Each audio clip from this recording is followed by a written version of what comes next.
What's good? Alright, this is Eric here with Facebook.com/Eric the Conqueror or YouTube.com/user/the Sandman047. Alright, it is 4:15 p.m. on January 17th, 2014. It is a Friday. I can see the sun setting soon, and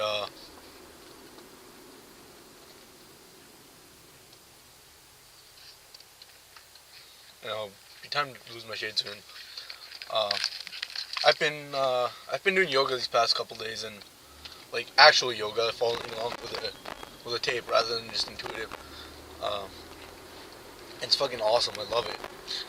As much as I love intuitive stretching and intuitive yoga, lately I've been very lazy with my intuitive stuff. So like I'll be like, oh, I should stretch this, but then oh, I don't feel like it. Oh, that's enough. But when you follow along, it forces you to take the time to actually stretch what needs to be stretched. And you can't be lazy when you're following along either. Well, you can, but you just feel worse.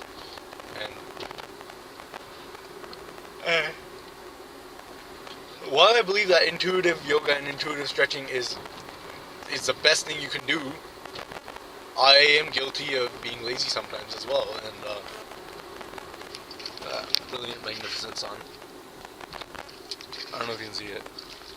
Anyway, so personally, I'm guilty of neglect as well, and I am not above anybody else in that sense. So it helps to follow along with a tape or with a video, and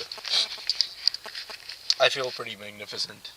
I still got some sciatic pain, but it'll pass.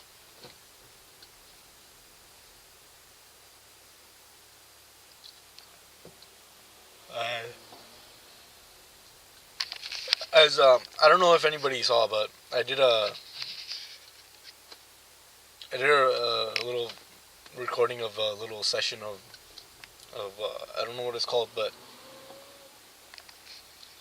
essentially you bounce up and down on the you get up and you bounce on your toes, and then you land on your heels. So you kind of jump and land on your heels, and you go ha ha ha ha at the same time, and as you can see that gets me very amped up, and I proceeded to like I got amped up, and then and that's usually followed by a state of like utter zen and just uh, bliss, I guess you could call it.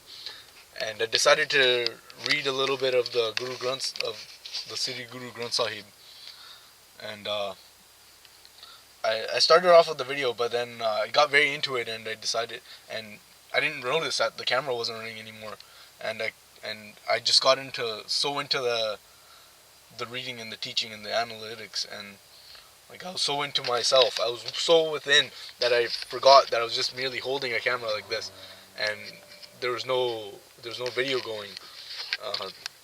I looked back, and apparently I only got 3 minutes of the reading in, and I read page 16 of the translated version, and the first paragraph, the first sentence read as follows: "Only he who has obtained a seat in the house of the Lord can be truly intoxicated." And to me, those are some powerful words. Just this, I'm pretty sure I did just be on this yesterday too, but whatever, who cares? I'm kind of into it now, so.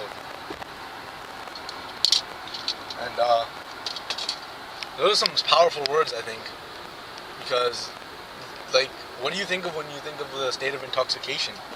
It's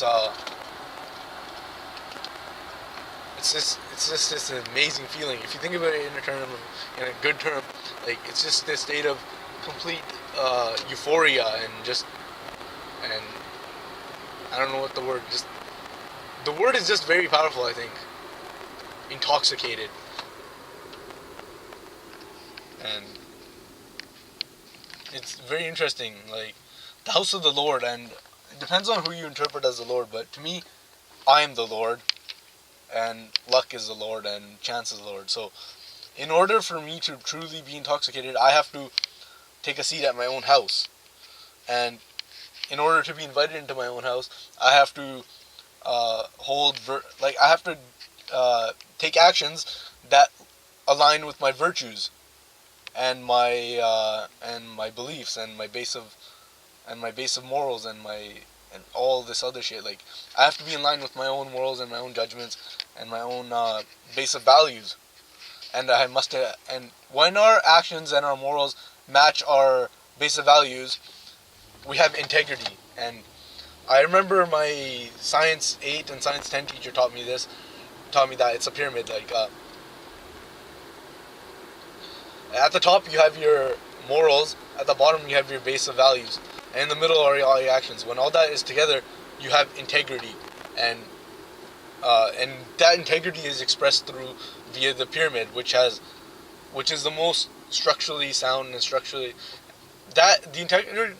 integrity of a pyramid is the most sound out there. Like, a pyramid is the strongest shape you can have, like, because the top, as it goes higher and higher, there's less and less to support.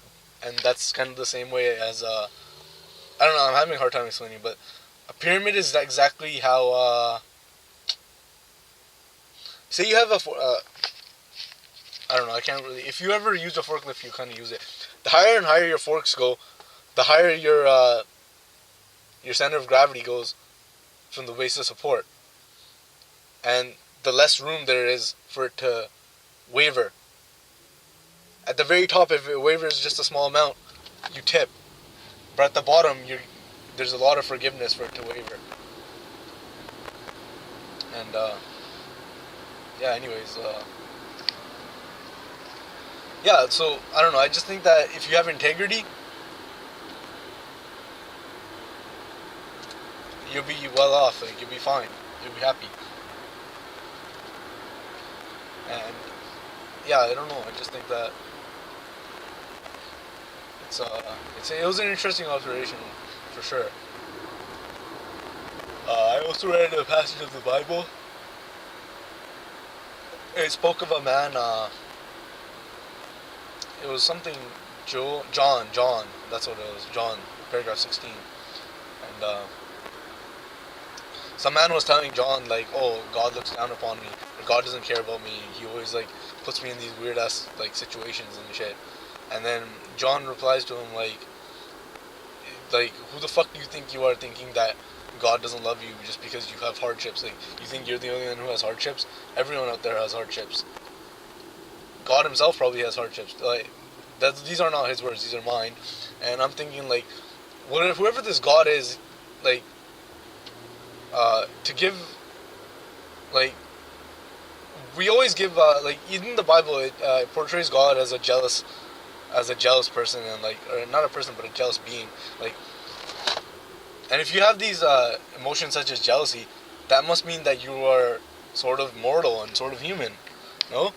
And to me, I think that just portrays that you yourself are God, and any place you are that you think God put you there, you put yourself there yourself, with the actions that you took and the path that you took, and part of it was just chance.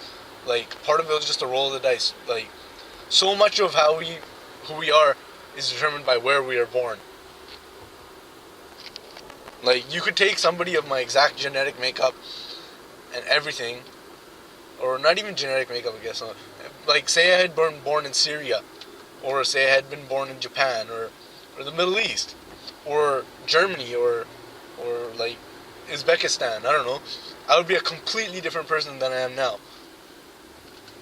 And but, like, see, that's the other half. It's a yin yang. It's a yin and yang, and, like, just like everything in life, there's a yin and yang, and there's three parts to everything. There's the yin, the yang, and the whole, the thing that contains it. And my video's almost out, but yeah.